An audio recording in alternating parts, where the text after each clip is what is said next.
Hi everyone, welcome to Varshita education. So ఈరోజు మనం సర్వీస్ను సంబంధించినటువంటి ఒక చిన్న క్వశ్చన్ చూద్దాం. ఈ క్వశ్చన్ ఏంటి అంటే, in a service now instance there are two different application scopes, each containing its own set of update sets.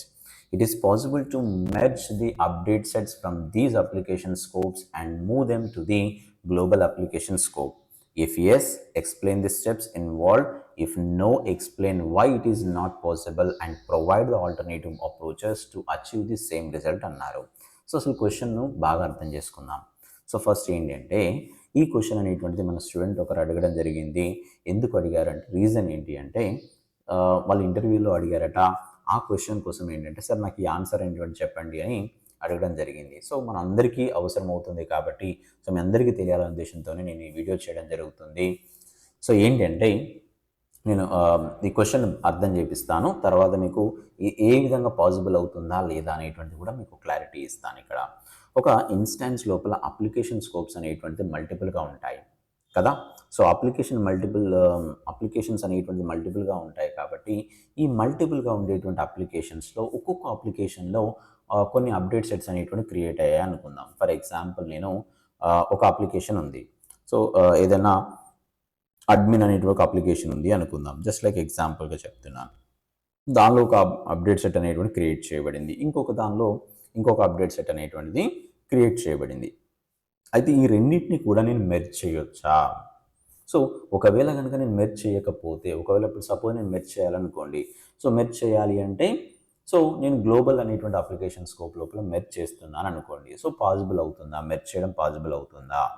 So ఒకవేళ మెర్జ్ చేయడం పాసిబుల్ కాకపోతే, మరి నేను ఈ రెండింటిని ఒక అప్లికేషన్ స్కోప్లో ఉండి నేను గ్లోబల్ అప్లికేషన్ స్కోప్లోకి నేను ఎలా పంపించగలుగుతాను అనేటువంటిది క్వశ్చన్. క్లియర్ కదా? సో నేను మీకు ఎక్స్ప్లెయిన్ చేస్తూ చూపిస్తూ ఉంటాను కాబట్టి ఆ చూస్తున్నప్పుడు మీకు ఇంకా క్లారిటీ వస్తుంది ఈ క్వశ్చన్ మీద. Okay, right. Now let's we begin the practical analysis of the question. So ఇది నా యొక్క పర్సనల్ డెవలపర్ ఇన్స్టాన్స్. ఈ పర్సనల్ డెవలపర్ ఇన్స్టాన్స్లో ఈ క్వశ్చన్ ఆన్సర్ చేసే కంటే ముందు ఫస్ట్ మనం క్వశ్చన్ లాగా మనం ఇక్కడ ఫ్రేమ్ చేద్దాం. అంటే క్వశ్చన్ ఎలా అయితే ఉందో దాన్ని నేను చేసి చూపిస్తాను. సో డిఫరెంట్ అప్లికేషన్స్లో ఉన్నటువంటి అప్డేట్ సెట్స్ నేను మూవ్ చేయడానికి ప్రయత్నం చేస్తాను, లేదు అంటే మెర్జ్ చేయడానికి ప్రయత్నం చేస్తాను. అవుతుందా లేదా అనేటువంటి చూద్దాం. Okay, right. సో దీనికోసం నేను అప్లికేషన్ స్కోప్ అనేటువంటి చూడండి, ఇక్కడ అప్లికేషన్ స్కోప్ అనేది ఉంది కదా. ఇక్కడ నేను క్లిక్ చేసుకొని ఏమంటున్నాను అంటే, సో చాలా అప్లికేషన్ స్కోప్స్ ఉన్నాయి. సో ఏదో ఒక అప్లికేషన్ స్కోప్ అనేటువంటి తీసుకుంటాను నేను. ఓకే, సో యాక్టివ్ డైరెక్టరీ అనేటువంటి ఒక అప్లికేషన్ స్కోప్ ఉంది నాకు. ఇది సెలెక్ట్ చేసుకున్నాను. సో సెలెక్ట్ చేసుకోగానే మనం అప్లికేషన్ స్కోప్ అనేటువంటిది మారిపోయింది. ఇప్పుడు నేను ఏ అప్లికేషన్ స్కోప్లో ఉన్నాను? యాక్టివ్ డైరెక్టరీ అనేటువంటి ఒక అప్లికేషన్ స్కోప్లో ఉన్నాను. దీనిలో ఒక అప్డేట్ సెట్ పెట్టి నేను కొన్ని మోడిఫికేషన్స్ అనేటువంటి చేస్తాను. సో చూద్దాం మనకు పాసిబుల్ అవుతుందా లేదా అనేటువంటిది. ఆల్ మీద క్లిక్ చేసుకొని లోకల్ అప్డేట్ సెట్స్ ఉందా. లోకల్ అప్డేట్ సెట్స్ అనగానే మనకు ఓపెన్ చేయగానే మనకు లోకల్ అప్డేట్ సెట్స్ అయితే ఏవైతే ఉన్నాయో ఓవరాల్గా ఇన్స్టాన్స్లో ఉన్నటువంటి అన్ని అప్లికేషన్స్కి సంబంధించినటువంటి అప్డేట్ సెట్స్ అయితే కనబడతాయి. సరే, ఇప్పుడు నేను కొత్తగా ఒకటి క్రియేట్ చేయబోతున్నాను. న్యూ అన్నాను. సో ఏ అప్లికేషన్ స్కోప్లో నేను క్రియేట్ చేస్తున్నాను? యాక్టివ్ డైరెక్టరీ అనేటువంటి ఒక అప్లికేషన్ స్కోప్లో నేను క్రియేట్ చేస్తున్నాను. ఓకే, సో ఇక్కడ పేరెంట్ అనేటువంటిది నేను తీసుకోవట్లేదు. సింపుల్గా సబ్మిట్ అండ్ మేక్ కరెంట్ అన్నాను. అంటే డిఫాల్ట్ 2 అనేటువంటిది ఒకటి ఉంది, అది సో సేవ్ అయింది. సో దీని పేరు మార్చాలనుకుంటే నేను ఏం పెడదామంటే యాక్టివ్ 1 అన్నాం అనుకోండి. జస్ట్ ఎగ్జాంపుల్గా పెడుతున్నాను, మన ఇష్టం ఏదైనా పెట్టుకోవచ్చు. యాక్టివ్ 1 అని అంటే యాక్టివ్ డైరెక్టరీలో నేను ఇండైరెక్ట్గా ఒక అప్డేట్ సెట్ అనేటువంటి క్రియేట్ చేస్తున్నాను చెప్పడం కోసం పెట్టాను నేను. యాక్టివ్ 1 అన్నాను. కస్టమర్ అప్డేట్స్ అనేటువంటిది ఏమీ లేవు. ఓకేనా, రైట్. సో ఇప్పుడు నేను ఆల్ మీద క్లిక్ చేసుకొని టేబుల్స్ మీదకి వెళ్తున్నాను నేను. రైట్. సో టేబుల్స్ దగ్గరికి వెళ్ళేసి సిస్టమ్ డెఫినేషన్లో ఉన్నటువంటి టేబుల్స్ దగ్గరికి వెళ్ళేసి ఒక టేబుల్ని క్రియేట్ చేద్దాం. ఎందుకంటే ఏదో ఒకటి కాన్ఫిగరేషన్ చేసి ఉండాలి కదా. నేను ఏదైనా మూవ్ చేస్తున్నప్పుడు కానీ, లేకపోతే మెర్జ్ చేస్తున్నప్పుడు కానీ, నేను ఏదైనా అప్డేట్ సెట్లో ఏదో ఒకటి చేంజెస్ ఉండాలి కదా. సో దానికోసం నేను ఏం చేస్తున్నాను అంటే యాక్టివ్ డైరెక్టరీ టేబుల్ అని అన్నాను అనుకుందాం. ఏదో ఒక పేరు ఇచ్చాను. సో డమ్మీగా క్రియేట్ చేస్తున్నాను. సో ఇచ్చేసి కంట్రోల్స్ కాలమ్స్ దగ్గర ఏం చేశానంటే నేను ఏం చేద్దాం, నేమ్ అనేటువంటిది జస్ట్ లైక్ స్ట్రింగ్ లాగా తీసుకున్నాను అనుకోండి. ఏదో ఒకటి జస్ట్ సింపుల్గా ఇచ్చాను. అంత పెద్దగా కాన్సన్ట్రేషన్ చేయాల్సిన అవసరం లేదు. ఎందుకంటే నాకు కావాల్సింది ఏంటి, ఈ టేబుల్ అనేటువంటిది మనకు కాన్ఫిగరేషన్లోకి ఉండి వెళ్తుందా లేదా, కస్టమర్ అప్డేట్స్లో ఉంటుందా లేదా అనేటువంటిది మాత్రమే సో నాకు కావాల్సింది. అవునా? సో యాక్టివ్ డైరెక్టరీ టేబుల్ అనేటువంటిది అన్నాను, సింపుల్గా సబ్మిట్ అనేటువంటి కొట్టాను. ఇప్పుడు ఏమవుతుంది, ఒక టేబుల్ అనేటువంటిది క్రియేట్ అయింది. దట్ టు ఈ టేబుల్ అనేటువంటిది మన కస్టమర్ అప్డేట్స్ అయితే ఏదైతే ఉన్నాయో ఆ కస్టమర్ అప్డేట్స్ ద్వారా మనకు దేనిలో ఉంటాయట, సో ఇక్కడ యాక్టివ్ డైరెక్టరీ ఏదైతే సంబంధించినటువంటి ఏదైతే మనకు అప్లికేషన్ స్కోప్లో ఉన్నటువంటి అప్డేట్ సెట్స్లో అయితే మూవ్ అవుతుంది. చూపిస్తాను చూడండి, ఇక్కడ local update sets. So local update సెట్స్లోకి వెళ్ళిన తర్వాత ఏముంది ఇక్కడ, యాక్టివ్ 1 ఇదే కదా. సో దీనిలో మనకు ఆటోమేటిక్గా ఏమైపోయింది, సో ఇన్ ప్రోగ్రెస్లో ఉంది. సో ఇన్ ప్రోగ్రెస్లో ఉన్న తర్వాత ఎన్ని కస్టమర్ అప్డేట్స్ వచ్చాయండి, ఇక్కడ 18 వచ్చాయి.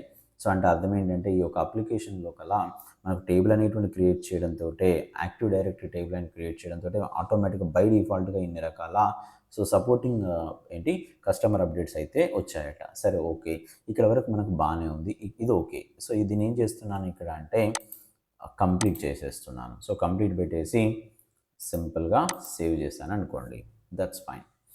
సో కంప్లీట్ చేసిన తర్వాత నేను కంప్లీట్ అయిపోయింది. యాక్టివ్ డైరెక్టరీలో నేను ఒక అప్డేట్ సెట్ అనేటువంటి పెట్టుకొని కంప్లీట్ చేశాను. రైట్. సో ఇప్పుడు అప్లికేషన్ స్కోప్ అనేటువంటిది మార్చబోతున్నాను. ఇప్పుడు వేరే అప్లికేషన్ స్కోప్లోకి వెళ్దాం. సో ఇక్కడ అడ్మిన్ సెంటర్ అనేటువంటి ఒక అప్లికేషన్ ఉంది, లేదా యాక్సెస్ అనలైజర్ ఉంది, ఏదో ఒక అప్లికేషన్. యాక్సెస్ అనలైజర్ అనేటువంటి ఒక అప్లికేషన్ స్కోప్లోకి వెళ్ళాను. వెళ్ళి నేను ఇప్పుడు ఏమన్నాను అంటే క్లిక్ హియర్ అనేటువంటిది అనేసి ఇక్కడ నేను ఒక అప్లికేషన్ అప్డేట్ సెట్ అనేటువంటి క్రియేట్ చేయబోతున్నాను దీని ఇక్కడ కూడా. ఓకేనా? రైట్. లోకల్ అప్డేట్ సెట్ కొత్తగా ఒకటి చేస్తున్నాను, క్రియేట్ చేస్తున్నాను. ఏంటి ఇక్కడ, సో యాక్టివ్ 2 పెట్టేసి, సో యాక్సెస్ అనలైజర్ కదా, right. So submit and make current అన్న తర్వాత ఇక్కడ చూడండి, ఇప్పుడు ఏం చేద్దాం, ఆల్ మీద క్లిక్ చేసుకొని టేబుల్స్ అని ఇక్కడ కూడా ఒక టేబుల్ అనేటువంటి క్రియేట్ చేద్దాం. ఓకే.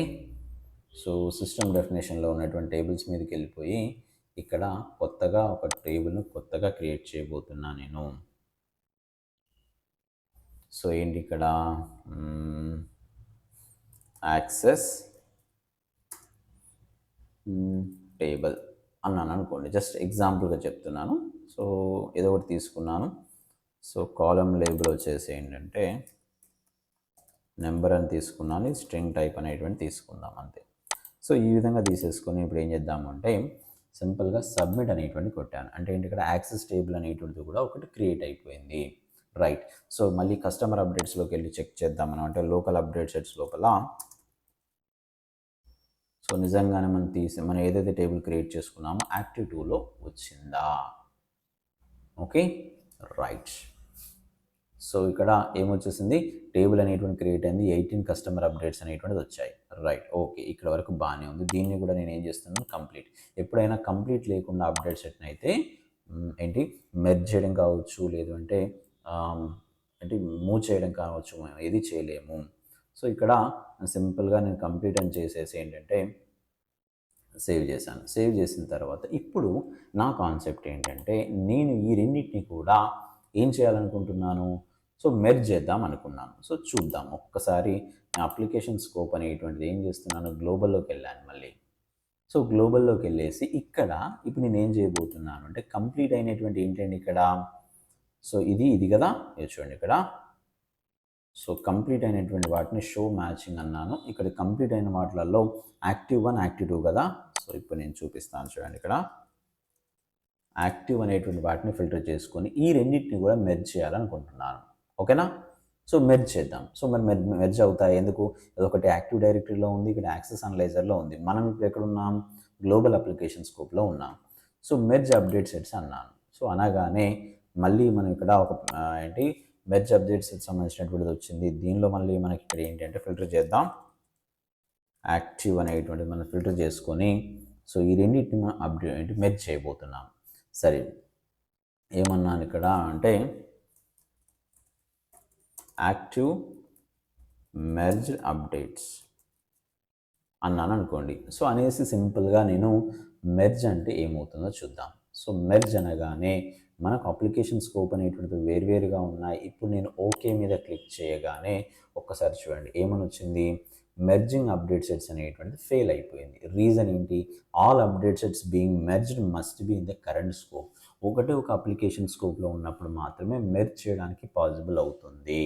సో వేరువేరుగా ఉన్నటువంటి అప్లికేషన్ స్కోప్లో ఉన్న వాటిని మెర్జ్ చేయడానికి పాసిబుల్ కాదు అన్నారు. అంటే మనం ఇప్పుడు ఇచ్చినటువంటి క్వశ్చన్ ప్రకారంగా ఏంటి ఆన్సర్ ఏంటి దీనికి, in a ServiceNow instance there are 2 different application scopes each containing its own set of update sets. Update sets అనేటువంటివి వాటికి సంబంధించిన అప్డేట్ సెట్స్ అనేటువంటివి ఉన్నాయి. కానీ మనం ఏం చేయవచ్చట, ఈ అప్లికేషన్ ఏదైతే స్కోప్ డిఫరెంట్ అప్లికేషన్ స్కోప్లో ఉన్నటువంటి వాటిని మనం ఎప్పుడు కూడా ఏంటి ఒకేసారి మెర్జ్ చేయడానికి అయితే పాసిబుల్ కాదు. Is it possible to merge the update sets from these application scopes and move them in to the global application scope అన్నారు. ఈ మెర్జ్ చేసుకొని గ్లోబల్ అప్లికేషన్లోకి మూవ్ చేయొచ్చా అంటే చేయడం పాసిబుల్ కాదు, మెర్జ్ అయితే పాసిబుల్ కాదు.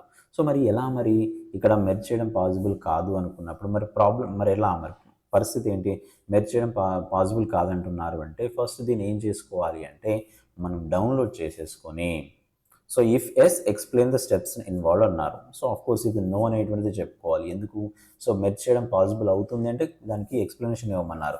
ఇక్కడ ఎందుకు కాదని దానికి కూడా మనం ఎక్స్ప్లెనేషన్ అయితే ఇవ్వడం జరుగుతుంది. ఎందుకు అంటే అప్లికేషన్ స్కోప్ అనేటువంటిది ఏంటంటే entirely different from the one application scope to another application scope. Application scope అనేటువంటి దేనికోసం క్రియేట్ చేసుకుంటామంటే ఎంటైర్ ఎన్విరాన్మెంట్ అనేటువంటి మారడానికి. ఇప్పుడు ఫర్ ఎగ్జాంపుల్ నాకు సంబంధించినటువంటి నేను ఒక ఇన్స్టాన్స్లో డిఫరెంట్ టైప్ ఆఫ్ ప్రాజెక్ట్స్ అనేటువంటి నేను చేస్తున్నాను, లేదంటే డిఫరెంట్ టైప్ ఆఫ్ ఎన్విరాన్మెంట్స్ అనేటువంటి నేను క్రియేట్ చేస్తున్నాను. ఒకటి బ్యాంకింగ్ సంబంధించినటువంటి సో నేను వాడుతున్నాను, అదేవిధంగా ఒకటి ప్రోడక్ట్ సంబంధించినటువంటి వాడుతున్నాను అనుకోండి. ఇదే ఒకటే ఇన్స్టాన్స్లో 2 అప్లికేషన్ స్కోప్స్ని యూస్ చేసుకొని నేను డిఫరెంట్ టైప్ ఆఫ్ ఎన్విరాన్మెంట్లో వర్క్ చేయడం అయితే చేయవచ్చు. కాబట్టి సో ఒక అప్లికేషన్ స్కోప్లో ఉన్నటువంటి అప్డేట్ సెట్ ఇంకొక అప్లికేషన్ స్కోప్లో ఉన్నటువంటి అప్డేట్ సెట్తో ఎప్పుడు కూడా మెర్జ్ కావడం అయితే కాదు. సో మరి మెర్జ్ కాకుండా నాకు మూవ్ కావాలి అంటే ఏం చేయాలి అంటే first of all you have to download or you can export the update set. So update సెట్ని ఎక్స్పోర్ట్ చేసిన తర్వాత ఆ ఎక్స్పోర్ట్ అయినటువంటి అప్డేట్ సెట్స్ని మాత్రం మీరు ఎక్కడికి కావాలంటే అక్కడికి వెళ్ళేసి మెర్జ్ చేసుకోవచ్చు. సో సింపుల్గా చెప్పాలి అంటే నేను వేరొక ఇన్స్టాన్స్ తీసుకుంటాను, ఆ ఇన్స్టాన్స్లోకి మీకు ఎలా నేను పంపిస్తానో చూపిస్తాను, ఓకేనా. సో అక్కడ మెర్జ్ చేసుకోవచ్చు, చూపిస్తాను. ఇక్కడ ఫర్ ఎగ్జాంపుల్ ఇక్కడ నేను మెర్జ్ చేయడానికి పాసిబుల్ కాలేదు, రైట్. ఓకే, సో పాసిబుల్ కాలే కాబట్టి ఏం చేస్తున్నాను, ఇక్కడ నాకు యాక్టివ్ 1 అనేటువంటి అప్డేట్ సెట్స్ ఓపెన్ చేసేసి సో ఇక్కడ అప్లికేషన్ స్కోప్లో ఉంది కాబట్టి సో ఏమని గ్లోబల్ అప్లికేషన్లో ఉన్నారు కాబట్టి క్లిక్ హియర్ అనేటువంటిది అన్నారు. సో ఇది సో ఇక్కడికి వచ్చేసిన తర్వాత ఇప్పుడు నేను ఏమన్నాను, ఎక్స్పోర్ట్ టు ఎక్స్ఎంఎల్ అన్నాను. ఎక్స్ఎంఎల్ ఫైల్ లాగా నేను డౌన్లోడ్ చేస్తున్నాను అనుకోండి. సో డౌన్లోడ్ చేశాను, దీన్ని ఇప్పుడు యాక్టివ్ 1 కదా, రైట్. యాక్టివ్ 1 అనేటువంటి పెట్టుకున్నాను అనుకుందాం, ఓకే. సో నెక్స్ట్ వచ్చేసి యాక్టివ్ 2 ఉంది కదా, ఇక్కడికి వెళ్దాం. సో దీన్ని ఎక్స్పోర్ట్ టు ఎక్స్ఎంఎల్ అనేసి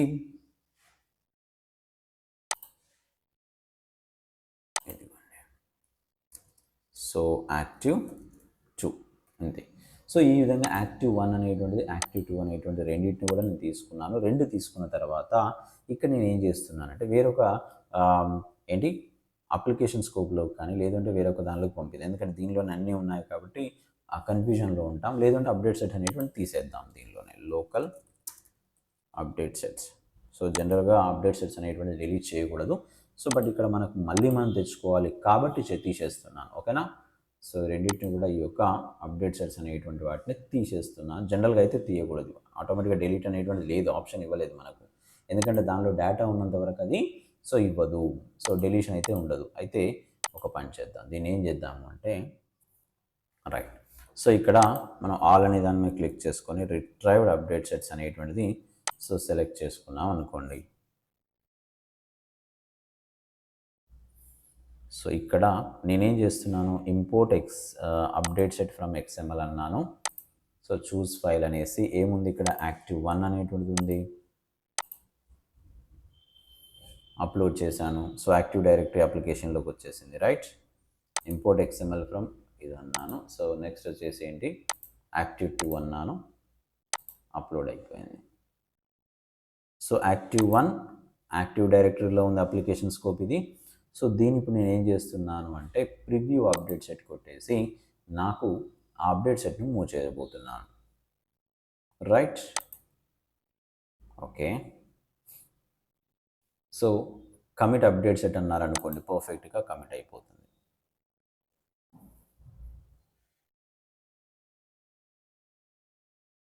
right, okay, committed.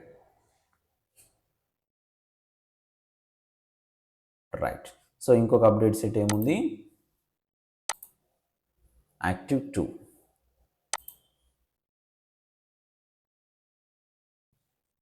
Preview update set,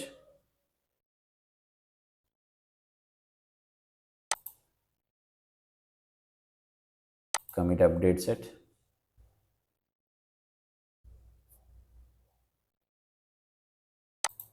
right. Okay,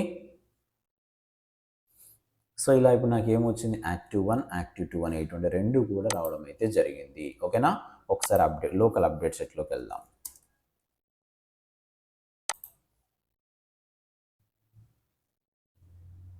so వచ్చిందా, సో యాక్టివ్1 యాక్టివ్2 అనేటువంటి రెండు ఏవైతే ఉన్నాయో కంప్లీట్ అయితే ఉన్నాయి. సో కాబట్టి ఇక్కడ మనం కావాలంటే ఆఫ్కోర్స్ ఆటోమేటిక్గా ఇక్కడ మనం కావాలంటే ఇక్కడికి వచ్చేసింది, అప్డేట్ సెట్ అనేటువంటిది ఇక్కడికి మూవ్ అయిపోయింది. సో మనం ఇక్కడ ఇవన్నీ కూడా మనం ఇక్కడ ఆల్రెడీ ఇక్కడ ఏంటి మనకు యాక్టివ్1 అనేటువంటిది యాక్సెస్ అనేటువంటిది వచ్చిందా చూద్దాం ఒకసారి. యాక్సెస్ టేబుల్ అనేటువంటిది, ఎస్, యాక్సెస్ టేబుల్ వచ్చేసింది. యాక్టివ్1 టేబుల్ అనేటువంటిది ఆ టేబుల్ కూడా వచ్చి ఉంటుంది. ఈ విధంగా మనకు టేబుల్స్ అనేటువంటి రెండు వచ్చాయి. సో ఇఫ్ ఇన్ కేస్ మనం ఇక్కడ మెర్జ్ చేయాలంటే మాత్రం ఒకసారి ట్రై చేద్దాం. ఒకసారి మరి ఇప్పుడు మెర్జ్ అవుతుందా లేదా అనేటువంటిది కూడా చూద్దాం.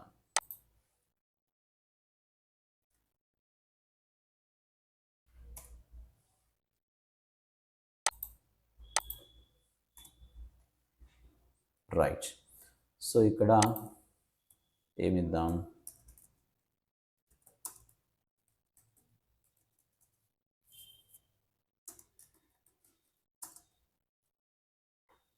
సో ఇప్పుడు మెర్జ్ అందాం. సో ఏమైపోయింది, ఇక్కడ మనం ఇండివిజువల్గా పంపించుకోవడం సాధ్యమవుతుంది, కానీ మెర్జ్ చేయడానికి సాధ్యమైతే కాదు. అంటే ఒక అప్లికేషన్ స్కోప్లో ఉన్నటువంటి ఒక అప్డేట్ సెట్ అనేటువంటిది ఇండివిజువల్గానే మనం మూవ్ చేయాలి, అంతేకాని మెర్జ్ చేసి చేయడానికైతే అది వేరొక అప్లికేషన్ స్కోప్లో ఉన్నటువంటి అప్డేట్ సెట్స్తోని మెర్జ్ చేసి పంపించడానికైతే పాసిబుల్ కాదు. సో మీకు ఇంకా ఏమైనా ఇంటర్వ్యూ క్వశ్చన్స్ ఏమైనా డౌట్స్ ఉన్నా, లేదంటే సో మీకు ఎక్కడైనా ఇంటర్వ్యూస్లో ఎటువంటి క్వశ్చన్ అనేటువంటి ఫేస్ చేసాం, దానికి సంబంధించినటువంటి రిజల్ట్ అనేటువంటిది కావాలి అనుకుంటే ఒకసారి కామెంట్స్లో సెండ్ చేయండి, డెఫినెట్లీ మీకు ఆన్సర్ ఇస్తాను. Okay, so thank you very much, bye.